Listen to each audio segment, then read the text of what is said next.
지금은 하나님의 말씀을 듣는 시간입니다. 오늘 하나님께서 주시는 말씀은 구약성경 잠언 22장 6절 말씀입니다. 구약성경 잠언 22장 6절 말씀. 또 오늘 교동문에도 있었던 말씀이기도 합니다. 어린이 주일을 좀 생각한 말씀인데요. 22장 6절 말씀을 우리 같이 함께 읽어보겠습니다. 시작. 마땅히 행할 길을 아이에게 가르치라. 그리하면 늙어도 그것을 떠나지 아니하리라. 한 번만 더 읽어보겠습니다. 시작. 마땅히 행할 길을 아이에게 가르치라. 그리하면 늙어도 그것을 떠나지 아니하리라. 아멘. 오늘은 질문을 좀 드리면서 말씀을 시작할까 합니다. 세상에서 가장 오래되고 오랫동안 팔렸고요, 가장 많이 번역된 책이 있다면 그것이 무엇일까요? 그렇죠, 성경입니다.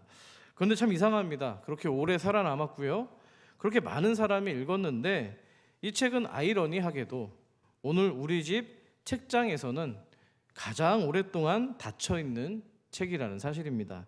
우픈 이야기죠. 어떻습니까? 여러분의 지금 갖고 계신 성경책에는 여러분의 지문이 손때 묻은 자국보다 혹시 세월의 먼지가 더 깊이 새겨져 있진 않으십니까? 성경을 갑옷처럼 여기는 거는 좋은데 정작 성경 안에 담겨있는 가르침은 기억하지 못하고 있는 또 그런 삶을 살고 계시지는 않습니까? 사랑하는 우리 교우 여러분, 아무리 시대가 바뀌고 방식이 바뀌고 세상이 달라졌다 할지라도 하나님의 성경은 생명을 주는 주님의 말씀이요 살아계신 하나님의 능력인 줄 믿습니다. 이것을 믿으십니까? 한번 외쳐볼까요? 오직 성경. 성경이 생명입니다. 옆 사람에게 한번 이렇게 권면할까요? 성경 많이 읽읍시다. 한번 인사하겠습니다. 시작. 감사합니다. 그런데 여러분, 이 성경이 오늘날 우리들의 이 손에 들어오기까지 그리 간단한 여정은 아니었습니다. 그러니까 여러분 지금 앞에 놓여있는 이 성경책 혹은 거실에 꽂아두는 이 책이 사실은 누군가의 목숨값이 담겨있는 그런 책이라는 사실입니다. 여기서 잠깐 제가 중세 유럽의 이야기를 좀 나눌까 합니다. 14세기 후반인데요, 중세시대 가운데서도 이제 끝 무렵입니다. 당시 교황은요, 영적 권위에 있어서 뿐만 아니라 막강한 정치적인 권력을 가진 자였는데요, 왕도 함부로 이렇게 파문할 수 있는 그런 권세가 있었습니다. 그 위세가 얼마나 대단했던지 성경보다도 오히려 교회의 전통과 교황의 권위가 더 중요했던 시대였습니다. 그렇기 때문에 성경은 그저 성직자의 권력 유지를 위한 도구에 불과했다는 사실입니다. 그만큼 타락했다는 거죠. 당시에 성경은요, 오직 라틴어 번역된 성경만 존재했는데요, 아무나 읽지 못했습니다. 오직 사제들만 읽을 수 있었고요, 사제들만 번역할 수 있었기 때문입니다. 그러면 일반 평민들은, 서민들은 읽을 수도 이해할 수 없었던 것이 성경입니다. 무지했습니다. 하지만 당시 영국에서는요, 이 어려운 라틴어 성경을 영어로 번역하고 전해주었던 사람들이 있었습니다. 그를 모르는 사람들에게는 그 말씀을 아예 암송해서 외워서 들려주었던 사람들인데요, 그 사람들이 그 말을 전할 때 뭔가 웅얼웅얼 중얼중얼 거린다고 해서 롤라드라고 불렀습니다. 한번 따라해볼까요? 롤라드. 좀 그들을 조롱하는 어조가 담겨있는 표현인데요, 그 사역을 대표했던 인물 가운데 존 위클리프라고 하는 사람이 있습니다. 이 사람이 무슨 얘기를 했냐면 성경은 모든 계층, 신분 고하를 막론하고 모든 계층에게 열려 있어야 된다고 주장했던 인물입니다. 그러면 이 롤라드 운동을 바라보던 당시 교황과 또 교회의 권력자들의 기분이 어땠을까요? 불편합니다. 화가 납니다. 왜 그렇습니까? 성경은 자신들만의 전유물인데 대중들에게 전해지면 자신들의 권력과 또 기반이 흔들리기 때문입니다. 결국 이 롤라드 운동을 통해서 수많은 사람들이 회심하는 역사가 일어났는데요, 급기야 100여 년이 지난 다음에 종교개혁을 일으키는 중요한 마중물이 되었다는 사실입니다. 여러분, 종교개혁 들어보셨을 겁니다. 5대 강령 혹은 5대 기치라고 이야기를 하는데요, 오직 은혜, 오직 믿음, 오직 그리스도, 오직 하나님께 영광, 그리고 마지막이 뭘까요? 하나님, 오직 성경입니다. 어느 우리 성도님께서 제 성경이 좀 낡은 것을 보시고 리폼을 좀 해주셨어요. 근데 제가 의미를 새기는 의미로 여기에다가 세크라 스크립투라라고 제가 라틴어를 써놨습니다. 뭐냐면은 거룩한 하나님의 말씀이라는 뜻이에요. 그러니까 거룩한 하나님의 말씀, 그것이 바로 성경인 줄 믿습니다. 자, 그런데 여러분 아십니까? 이 말씀 한 줄을 전하려고 목숨 걸었던 사람들이 이 유럽뿐만 아니라 우리나라에도 있었다는 사실입니다. 1866년입니다. 평양 대동강변에 외국 배 한 척이 들어옵니다. 이 배의 이름은 제너럴 셔먼호입니다. 당시 그 배에는요 27살 먹은 젊은 영국 청년 토마스 선교사님이 타고 있었습니다. 토마스 선교사님은요 성경을 들고 조선 땅에 복음을 전하고 싶었습니다. 하지만 그가 타고 왔던 배는 불타 없어졌고요, 배 안의 사람들은 모두 처형당하고 맙니다. 그 역시도 칼에 맞아 쓰러지는데요, 그는 죽음을 앞두고 자신의 품 안에 있던 성경을 꺼내면서 온화한 표정으로 자기를 지금 죽이려고 하는 병사에게 건네줍니다. 이 건네받은 사람의 이름은 박춘권이라고 하는 인물인데요, 훗날 이 사람은 평안남도 안죽교회의 장로가 되었고요, 그의 성경책을 읽었던 조카 이영태는 레이놀즈 선교사님을 도와서 성경 번역을 돕는 그 사역을 감당하게 됩니다. 또한 당시 토마스 선교사님이 있었던 순교의 현장에는요 만 12살 먹은 최지량이라고 하는 소년이 있었는데요, 이 사람이 성경 3권을 주워다가 박영식이라는 사람한테 전해주었습니다. 당시 종이가 귀했던 시절 아닙니까? 박영식은 이 한문 성경을 어떻게 했을까요? 보기 좋게 자기 집에다가 한 장씩 찢어가지고 사방팔방을 다 성경으로 도배를 하기 시작합니다. 어땠겠습니까? 장관이었겠죠. 아침에 눈을 떠도 성경이 보이고요, 밥을 먹을 때도 성경이 보이고요, 잠을 잘 때 이리 뒤척해도 성경이 보이고 저리 뒤척해도 성경이 보이는 겁니다. 여러분, 한마디로 성경 안에 갇힌 인생이 되었습니다. 하지만 갇혀있던 그의 인생은 예수님을 믿고 구원받은 하나님 나라 백성이 되었습니다. 아멘이시죠? 여러분, 그러면 이 박영식이라는 사람의 집에 이 성경이 도배된 걸 보니까 말씀이 있는 곳에는 원래 하나님의 임재가 있는 거 아닙니까? 맞습니까? 그렇다면 그곳이 어디였어요? 과거에 성전이었습니다. 결국 이 집은요 나중에 널다리 교회가 되는데요, 이 널다리 교회가 이름이 바뀌어서 여러분이 알고 계신 평양 대부흥의 시발점이 되었던 바로 장대현 교회가 되었다는 사실입니다. 아멘이시죠? 여러분, 저는요 하나님이 이렇게 스토리를 만들어가는 게 너무 좋습니다. 그래서 제가 여러분 위임 예배를 드릴 때도 말씀드렸지만 저에게도 하나님이 이곳에 불러주신 스토리가 있지 않습니까? 정말 간절히 바라기는 저뿐만 아니라 우리 예배 드리시는 모든 성도님들에게도 하나님이 써내려가시는 거룩한 스토리가 생겨나기를 소망합니다. 여러분, 토마스 선교사님의 이런 순교는요 앞서 말씀드린 제가 중세시대 처형당했던 또 불로 화형당했던 수많은 롤라드의 모습과 닮아있다는 점입니다. 그러니까 우리가 보고 있는 이 성경이 자기 목숨보다 귀하게 여겼던 성경이고요, 한 줄, 한 말씀이라도 어떻게든 더 전하기 위해서 생명으로 피를 흘렸던 그 선조들의 흔적이 담겨있는 성경이라는 겁니다. 우리 성도님들 댁에는, 가정에는 성경이 혹시 몇 권쯤 있으신가요? 아마 적게는 뭐 한두 권에서부터 또 저와 같은 경우에는 뭐 10권도 넘게 있을지도 모르겠습니다.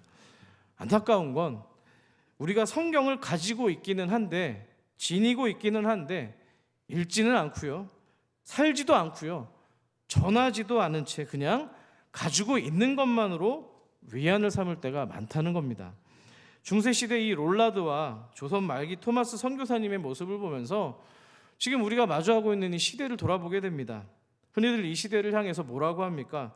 정답이 없는 시대, 절대 기준이 없는 시대, 모든 것이 상대적인 시대라고 말합니다. 앞서 제가 종교개혁의 5대 강령을 말씀드렸는데요, 아마도 지금 이 시대 가운데 신앙의 어떤 단어 가운데 사라진 어떤 언어가 있다면 저는 오직이라는 단어라고 생각합니다. 왜 그렇습니까? 요즘 사람들이 오직이라는 말, 교회에서 쓰는 오직이라는 말이 너무 불편합니다.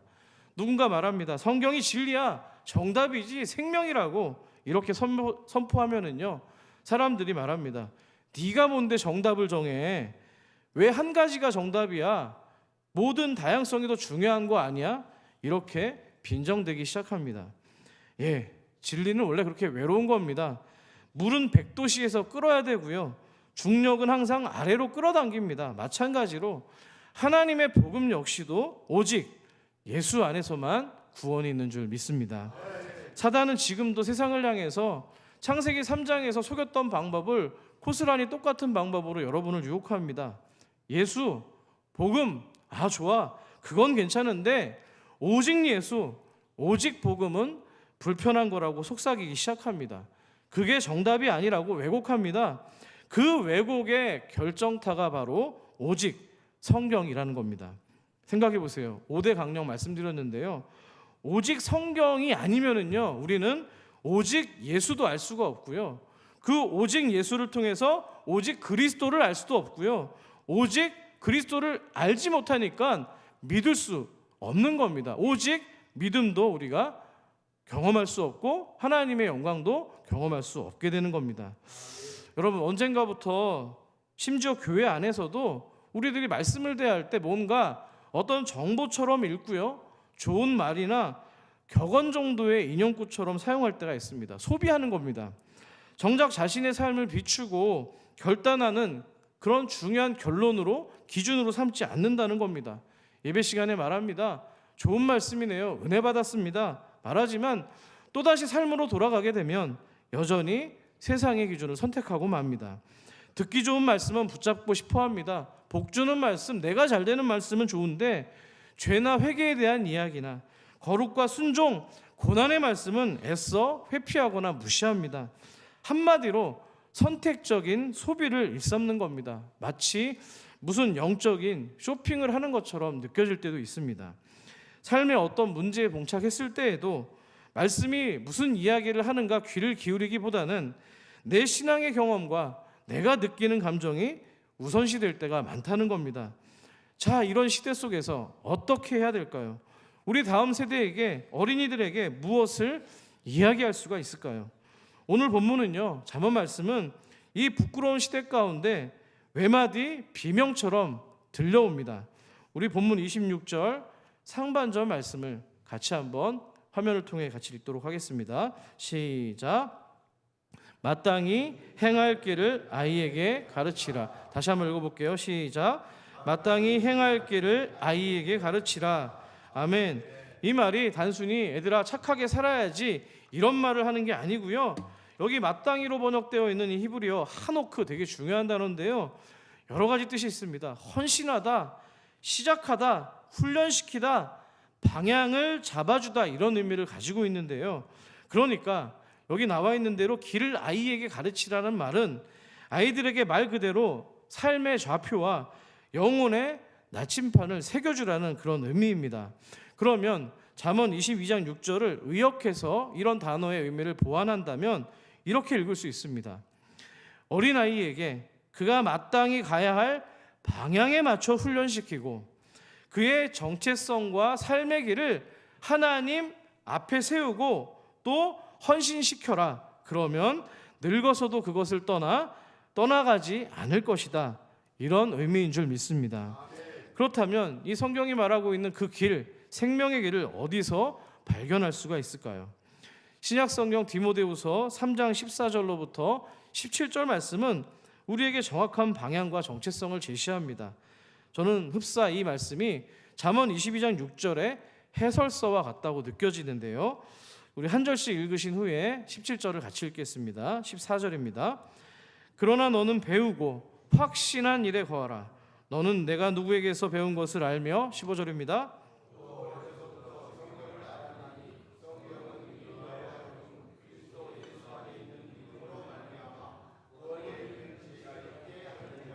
모든 성경은 하나님의 감동으로 된 것으로 교훈과 책망과 바르게 함과 의로 교육하기에 유익하니 이는 하나님의 사람으로 온전하게 하며 모든 선한 일을 행할 능력을 갖추게 하려 함이라. 아멘.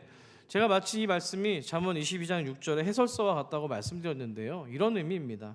14절에 기록된 확실한 일에 거하라는 이 말씀은 방향의 지속성을 의미합니다. 흔들리지 않고 그 길을 걸어가라는 어떤 선포입니다. 15절에 기록된 어려서부터 성경을 알았다, 또 16절에 교육하게 유익하다는 말은 결국에 어릴 때부터 교육과 훈련이 필요한 것을 또 교훈하고 있습니다. 15절 하반절에 기록된 구원에 이르게 하는 지혜는 무엇을 말합니까? 결국에는 그 길 끝에, 그 길의 목적지, 우리가 걸어가야 될 성도의 궁극적인 목적을 말하고 있고요. 17절에 기록된 하나님의 사람은 결국에 성도가 누구인지 정체성을 보여주고 있는 말입니다. 그 정체성을 가지고 모든 선한 일을 행할 능력을 갖추게 하는 것, 이것은 바로 하나님의 사람으로 그 정체성으로 살아가야 될 삶의 태도와 결국에는 헌신에 대한 의미를 가지고 있는 겁니다. 그렇다면 이 길과 교훈이 어디에 기록되어 있는 거예요? 성경에 기록되어 있고요. 그 길을 그러면 가르치는 믿음의 첫 번째 학교는 어디라고 여러분 생각하십니까? 저는 가정이라고 믿습니다. 아멘이십니까? 어떻게 그것을 우리가 확신할 수 있을까요? 디모데후서 1장 5절을 보시면은 사도 바울이 디모데가 어떻게 그렇게 믿음의 길을 걸어갈 수 있었는지를 기록하고 있는데요. 5절 말씀 우리 같이 한번 함께 읽겠습니다. 시작. 이는 내 속에 거짓이 없는 믿음이 있음을 생각함이라. 이 믿음은 먼저 내 외조모 로이스와 내 어머니 유니게 속에 있더니 내 속에도 있는 줄을 확신하노라. 아멘. 디모데는요, 그의 외할머니 로이스와 어머니였던 유니게의 믿음을 통해서 자라난 겁니다. 믿으십니까? 어떤 믿음이겠어요? 성경을 가르치고요, 하나님이 누구신지에 대해서 분명하게 가정에서부터 신앙교육을 시켰던 겁니다. 사랑하는 여러분, 바라기는 여러분의 가정에서 어쩌면 먼지가 쌓였던, 여러분의 지문조차 희미해졌던 그 성경을 다시 펼쳐내시기를 소망합니다. 밥상 위에 핸드폰 대신에 성경을 놓고 단 5분이라도 좋습니다. 아이와 함께 성경을 읽고요, 묵상하는 그런 은혜가 있기를 소망합니다. 말씀을 붙들고 기도하는 그 부모의 모습이 결국에 아이가 걸어갈 평생의 길을 안내하기 때문입니다. 사실 이 말을 하고 있는 저 역시도 의구심이 듭니다. 이 말은 이렇게 했지만 얼마나 많은 분들이 그런 것들을 적용하며 정말 애를 쓰고 계실까? 강단에 서 있는 목사님부터 좀 먼저 하시면 어떨까요? 어쩌면 그렇게 핀잔을 주실 수도 있겠다 생각이 듭니다. 하지만 그럼에도 불구하고 제가 권면을 드리는 건 함께 머리를 맞대고 지혜를 구해보자는 거예요. 우리 교회와 다음 세대를 위해서 정말 어떻게 훈육을 시키고 가정에서부터 정말 신앙교육이 이루어지게 될지에 대해서 머리를 맞대고, 교육자만의 문제가 아니라 함께 어떻게 하면 하나님의 말씀을 우리가 존귀하게 여길지에 대해서 고민해보자는 의미입니다.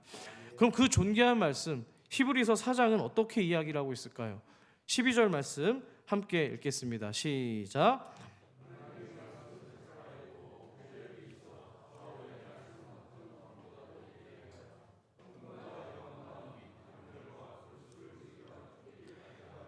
또 마음의 생각과 뜻을 판단하나니. 아멘. 말씀은 맞습니다. 심령 골수를 쪼갭니다. 그런데 그 말씀은 저와 여러분의 삶을 꿰뚫고요, 관통하는 하나님의 능력인 줄 믿습니다. 인생에 새겨주시는 하나님의 역사요, 거룩한 흔적이라는 겁니다. 이 사실을 믿으십니까? 여러분, 예수님 말씀이신 거 맞죠? 말씀이 육신이 되어 오신 분이 예수님입니다. 근데 그 말씀이신 예수 그리스도께서 십자가에 못 박히셔서 그것을 믿는 저와 여러분들에게 영원한 생명의 흔적을 남겨주신 겁니다. 마찬가지입니다. 하나님의 말씀은, 성경은 우리들 자녀의 영혼에 동일한 그 생명의 흔적을 남기게 될 줄 믿습니다. 그러면 그 말씀이 어떤 흔적을 우리 아이들에게 남기게 될까요? 믿음의 흔적을 남기게 됩니다. 말씀이 뿌리가 되어서 어떤 고난과 어떤 아픈 일들이 찾아와서 흔들린다 할지라도 주님을 붙잡는 그 믿음의 흔적을 말씀이 남겨준다는 사실입니다. 두 번째는 기도의 흔적을 남겨줍니다. 어릴 때 말씀 붙들고 기도의 자리에 앉아본 자녀는요, 자기 인생이 무너질 때 그런 날이 찾아와도 결국엔 기도의 자리로 돌아가기 때문입니다. 지워지지 않는 그 기도의 흔적이, 무릎의 흔적이 그에게 있기 때문입니다. 우리 교회 우리 최 목사님이 딸인 보미가 있잖아요. 금요기도회 가운데 사모님이 꾸역꾸역 데려옵니다. 뭐 이전에 있던 교회에서도 계속 했던 일이라고 하는데요. 근데 애가 뭐 예배를 드리겠어요? 놀고 뒤에서 장난치고 피곤하면 잡니다. 그럼에도 불구하고 이 말씀을 듣는 자리에 오게 되면은요, 그의 영혼은 정말 어려울 때, 힘들 때 그 말씀을 통해서 살아나게 될 줄 믿습니다. 교육자의 자녀기 때문에 말씀드리는 것이 아니고요, 여러분들의 자녀에게도 그런 좀 뭔가 애를 쓰는 정말 헌신의 노력이 있어지기를 소망합니다. 자, 세 번째는 정체성의 흔적을 남겨줍니다. 어떤 경우에도 나는 세상 가운데 하나님의 자녀야, 세상이 주는 그런 시답지 않은 기준에 나는 무너지지 않아, 하나님의 사람으로 거룩한 정체성의 흔적을 남기기 때문입니다. 마지막으로 분별력의 흔적을 남깁니다. 수많은 그의 인생을 살아갈 때에 선택의 기로에 설 것입니다. 무엇이 옳은지 세상과 타협하지 않는 그 내면의 분별력을 키워주는 것이 바로 말씀이기 때문입니다. 아멘이시죠? 우리 사랑하는 성도 여러분, 말씀이 남기는 흔적은요, 성적보다 강하고요, 세상 인정보다 깊습니다. 그리고 우리가 자주 하는 이 SNS의 잔상보다도 오래 간다는 사실입니다. 세상은 사라지는 흔적을 남기지만 말씀은 영혼을 새기는 생명을 남기기 때문입니다. 기억하시기 원합니다. 하나님은요, 처음부터 말씀으로 세상을 창조하셨습니다. 빛이 있으라 하매 빛이 있었고요, 궁창이 있으라 하심에 하늘이 열렸습니다. 그렇기 때문에 하나님 말씀은 창조하는 능력일 뿐만 아니라 창조받은 우리 인간과 인격적인 교제를 맺고 소통하는 하나님의 그 인격적인 통로였다는 사실입니다. 여러분, 말씀을 맺도록 하겠습니다. 사도 바울은 디모데후서 3장에서 아까 말씀했죠, 모든 성경은 하나님의 감동으로 된 것으로 교훈과 책망과 바르게 함과 의로 교육하기에 유익하다고 이야기합니다. 여기 하나님의 감동으로 되었다는 말은요, 하나님의 숨결, 하나님의 호흡으로 쓰여졌다는 그런 의미입니다. 그러니까 성경은 그냥 단어들의 어떤 연속된 기록이 아니고요, 하나님의 숨결이요, 하나님의 호흡이 스며든 생기, 말씀의 생기인 줄 믿습니다. 말씀은 저와 여러분의 영혼의 폐를 다시금 소생케 하는 활성화된 산소인 줄 믿습니다. 그렇기 때문에 여러분이 성경을 읽는 그 순간에 하나님의 호흡을 통해서 당신의 숨결을 불어 넣어주시고요, 죽어있던 또 잠들고 있던 우리의 영혼을 깨닫게 또 깨어나게 하실 줄 믿습니다. 여러분, 무엇이 진리인지 방황하던 이 시대입니다. 시대도 방황할 뿐만 아니라 자라나는 다음 세대도 방황합니다. 묻습니다. 여러분, 그 영혼들 살리고 싶으십니까? 대답이 없으시네요. 우리 아이들 살리고 싶으십니까? 깨우고 싶으십니까? 그렇다면 이 말씀을 펴시기를 바랍니다. 이 말씀을 통해서 생명의 숨결을 경험하기를 소망합니다. 여러분 가지고 계신 성경책 한번 귀에다 대보시길 바랍니다. 하나님이 여러분을 사랑하시는 그 거룩한 맥박이 느껴지십니까? 하나님의 숨결이 느껴지십니까? 여러분, 이 퍼포먼스를 기억하지 마시고 정말 살아있는 하나님의 말씀이 여러분을 살리는 생명의 호흡이 되기를 간절히 소망합니다. 여러분, 아까 중세시대 롤라드들이 말씀 한 줄을 중얼거리면서 죽음을 각오했을 때 유럽을 살려냈고요, 토마스 선교사님이 생명과 성경을 맞바꾸었을 때 조선이 살아나게 되었습니다. 이제 저와 여러분의 차례입니다.